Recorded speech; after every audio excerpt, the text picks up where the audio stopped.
primer grado. Geografía. Los espacios urbanos.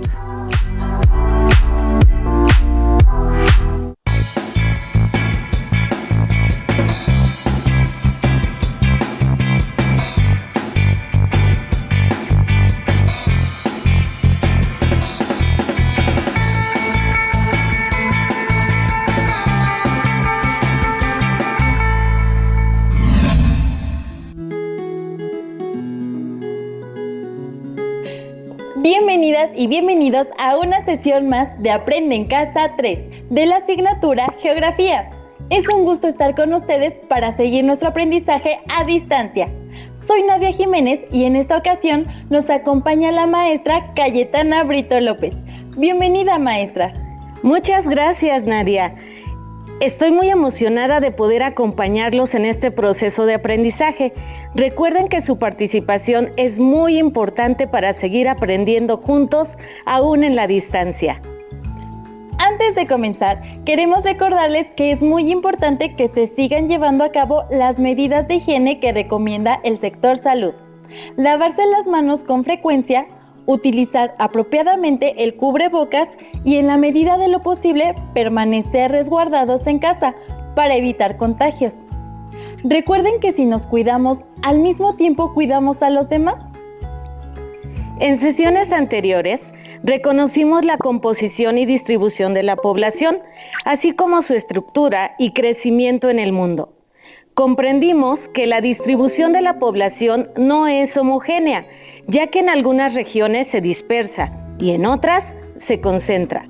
En esta sesión enfocaremos nuestra atención en los espacios donde se concentra la población, esto es, en los espacios urbanos.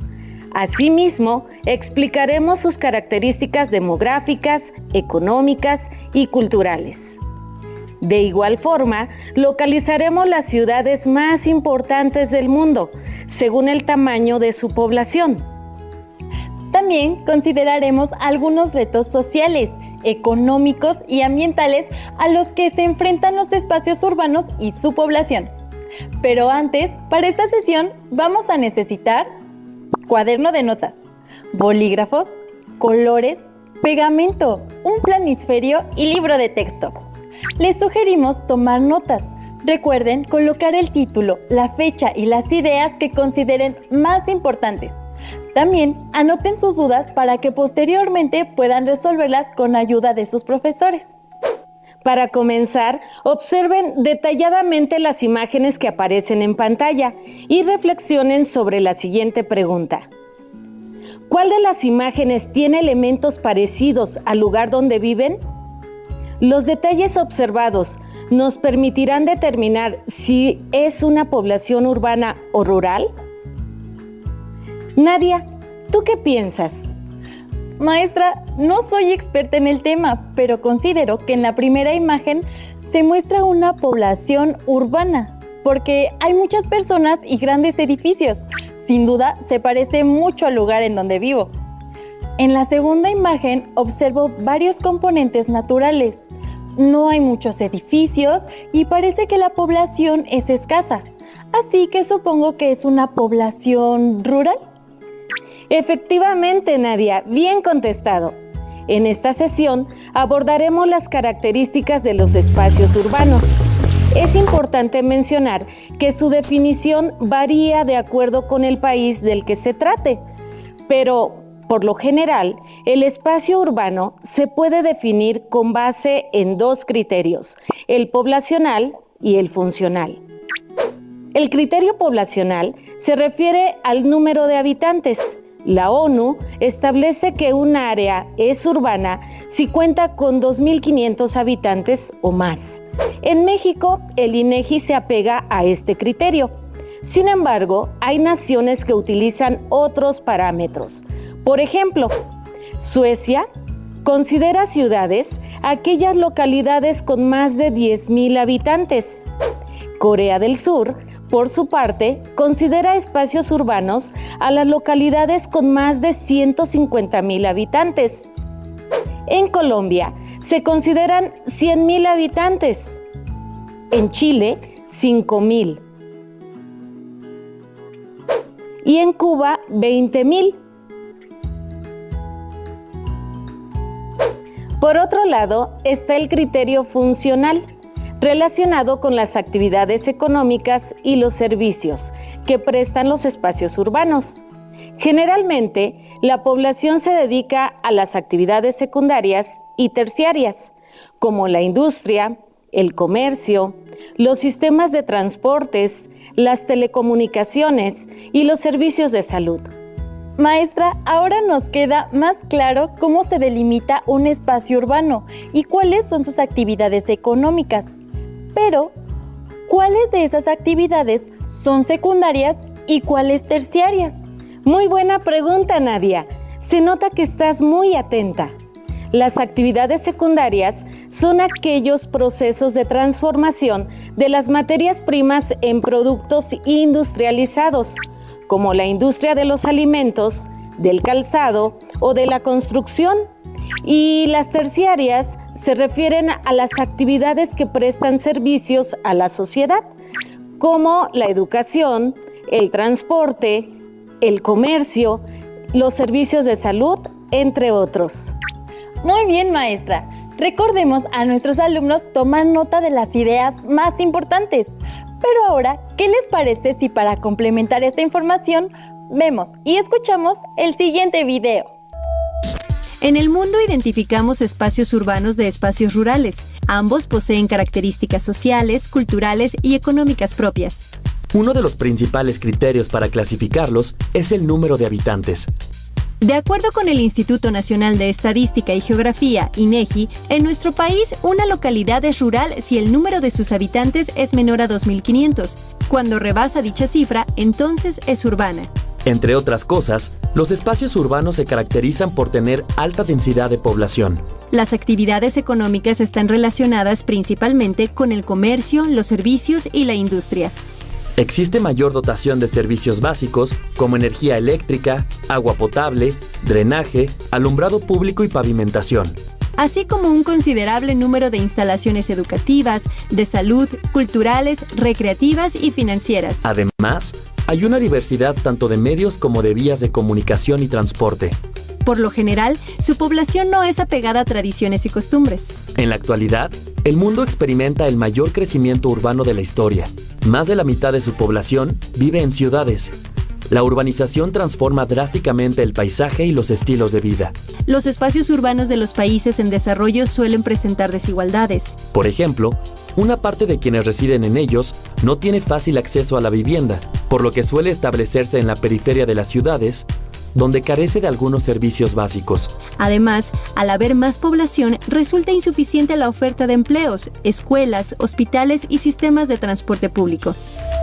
Con base en la información del video, podemos decir que las ciudades concentran una gran cantidad de la población, la cual demanda muchos servicios. Las ciudades han sido y seguirán siendo lugares de atracción para muchas personas alrededor del mundo. Desde la antigüedad, las ciudades y las metrópolis han influido en el crecimiento y desarrollo de las sociedades y culturas modernas. Por ejemplo, una de las ciudades más importantes en la historia por sus aportaciones culturales a la sociedad occidental fue la antigua Roma, pero no fue sino a partir de mediados del siglo XVIII y principios del siglo XIX, con la llegada de la Revolución Industrial, que se dio una urbanización y el desarrollo tecnológico de las ciudades en Europa. Maestra, disculpe que le interrumpa, pero por lo que está diciendo y por lo que vimos en la sesión de historia, existe una diferencia entre ciudades y metrópolis, ¿cierto? ¿Nos puede ayudar con esa explicación? Claro que sí, Nadia, tienes razón. Seguramente todas y todos quienes nos acompañan en casa han escuchado el término metrópoli y el término ciudad. Pues bien, la diferencia está en que tanto la metrópoli como la ciudad se refieren a la concentración de personas, bienes y servicios. Sin embargo, la metrópoli se caracteriza por representar el poder político, económico y militar durante el colonialismo. Ejemplos de metrópolis en el mundo son Londres, Madrid, París y Berlín. Sin embargo, no debemos confundir estas antiguas capitales europeas con las ciudades globales actuales. Las ciudades globales actuales las podemos localizar en el siguiente planisferio. Los puntos en rojo corresponden a las ciudades más pobladas del mundo. Por ejemplo, Tokio en Japón, Nueva Delhi en India, Shanghái en China, Ciudad de México en México, Sao Paulo en Brasil, Mumbai en India y Osaka en Japón. Es importante señalar que estas ciudades rebasan sus fronteras y se unen a otras ciudades, formando así distintas zonas o áreas metropolitanas.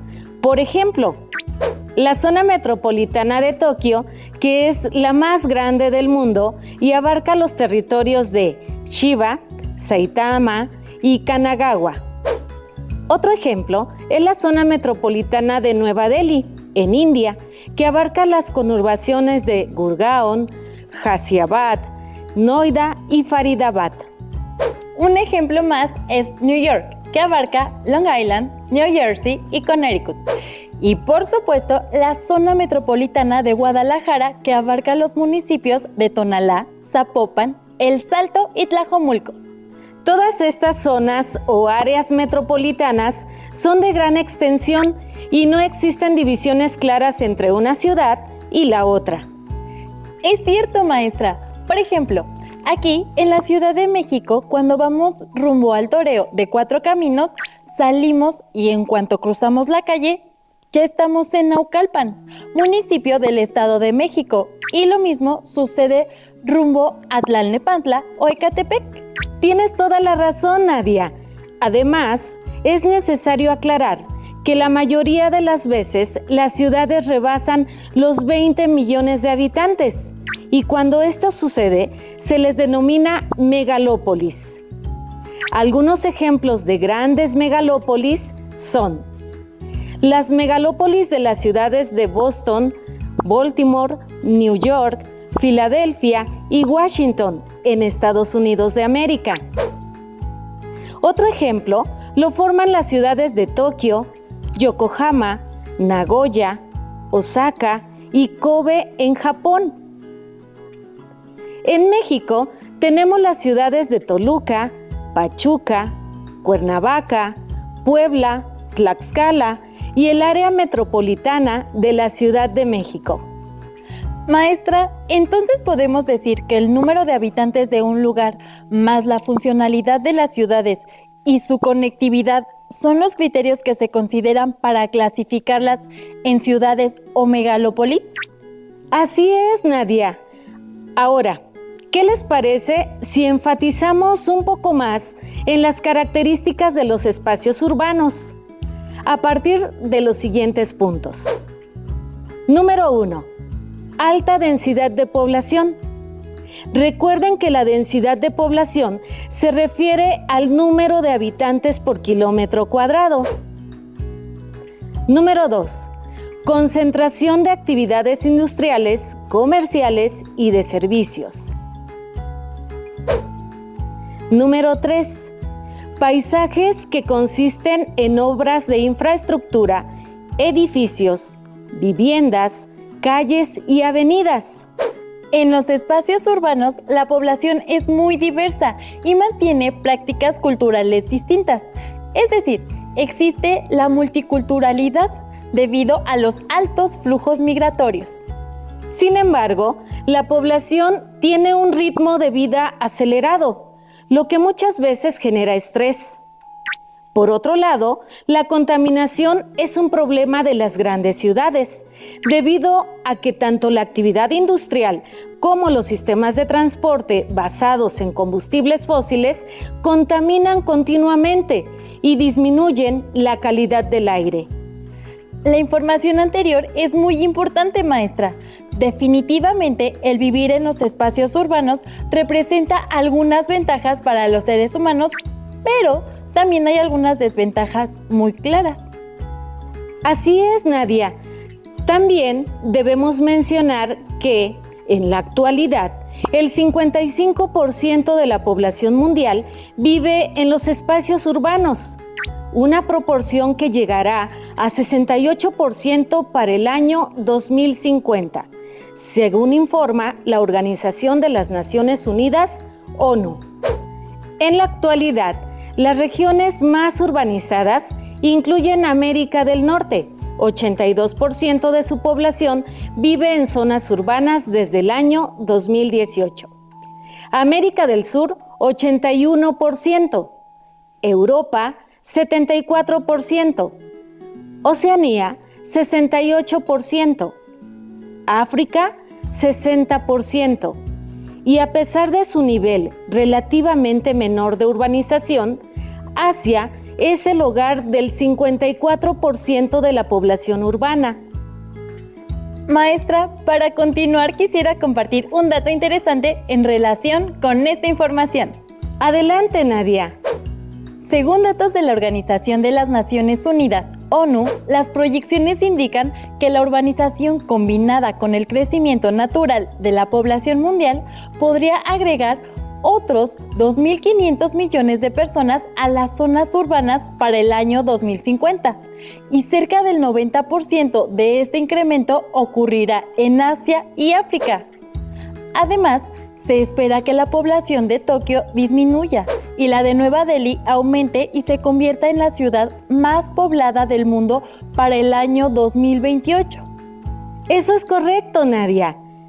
En las grandes ciudades hay un cuadro de enfermedades muy particular. Los problemas pulmonares causados por la contaminación, el estrés, la obesidad, hipertensión e incluso la depresión son muy frecuentes en las ciudades debido al ritmo de vida que se lleva. Es importante mencionar que los retos de las grandes ciudades giran en torno a garantizar el acceso a la infraestructura de vivienda, educación y salud, y los servicios públicos para todas y todos. Excelente, maestra. Ahora estamos por concluir esta sesión, pero ¿qué les parece si antes nos divertimos un poco? ¿Están preparados? Yo estoy más que preparada. Seguramente ustedes en casa también lo están. Los invitamos a jugar la ruleta de la población. Así es, Nadia. Este juego consiste en girar la ruleta que tenemos en pantalla y contestar la pregunta que vaya apareciendo. Les invitamos a ustedes en casa, respondan con sus propias palabras. Anoten en su cuaderno la respuesta a cada pregunta. Vamos a poner a prueba nuestros conocimientos. Muy bien, maestra. ¡Comenzamos!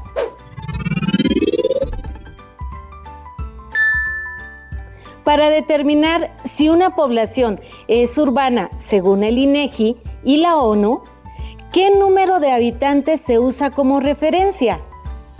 Fácil, maestra. Más de 2.500 habitantes. Muy bien contestado. Vamos a la siguiente pregunta. Que gire la ruleta. Según las proyecciones del crecimiento de la población urbana, ¿cuáles serán los continentes en donde se registrará el mayor incremento? Me parece que son los continentes de Asia y África. Vamos muy bien, Nadia. Giremos nuevamente la ruleta.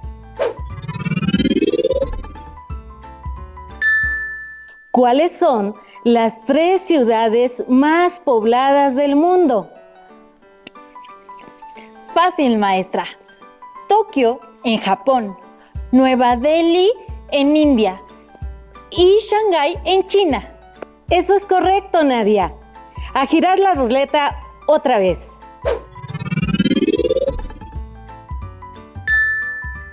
¿Qué es una metrópoli? Eso sí está un poco más difícil. Una metrópoli es una ciudad muy grande que reúne a una gran cantidad de personas. Muy bien, Nadia.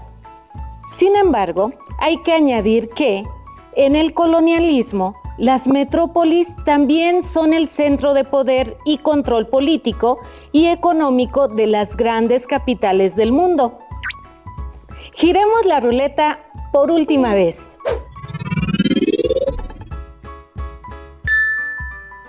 ¿Cuáles son las características de las ciudades? Menciona 3. Alta densidad de población. Concentración de actividades industriales, comerciales y de servicios y paisajes que consisten en obras de infraestructura, edificios, viviendas, calles y avenidas. Muy bien contestado, Nadia. Esperemos que ustedes en casa se hayan divertido mucho y que hayan logrado contestar correctamente, pero sobre todo que hayan aprendido mucho en esta sesión. El reto para ustedes es muy sencillo. Las y los invitamos a reconocer las características del lugar en donde viven, a anotarlas en su cuaderno y a señalar si corresponden a un espacio urbano y por qué. Además, en un planisferio, localicen con un punto las ciudades más pobladas del mundo. Para ello, se pueden basar en el cuadro que aparece a continuación. También pueden encontrar el cuadro en su libro de texto. Se nos agotó el tiempo. Llegó el momento de concluir esta sesión. Hay que recordar que ser parte de una población urbana sin duda representa ventajas. Por ejemplo, mayor cantidad de servicios educativos, una oferta más amplia de empleos y accesibilidad a los servicios públicos, pero también representa algunas desventajas, como la sobrepoblación, la contaminación, el ruido y el estrés, entre otros.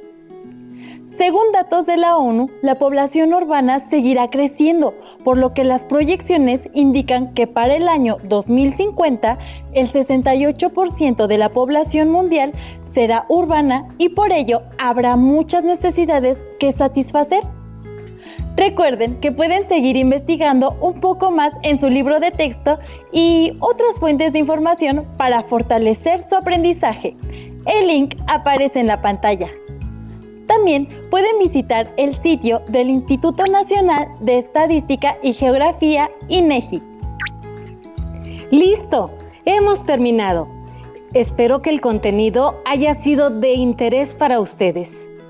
Cuídense mucho y nos vemos muy pronto para seguir explorando el maravilloso mundo de la geografía. Les agradecemos su presencia y les deseamos éxito y salud. ¡Hasta pronto!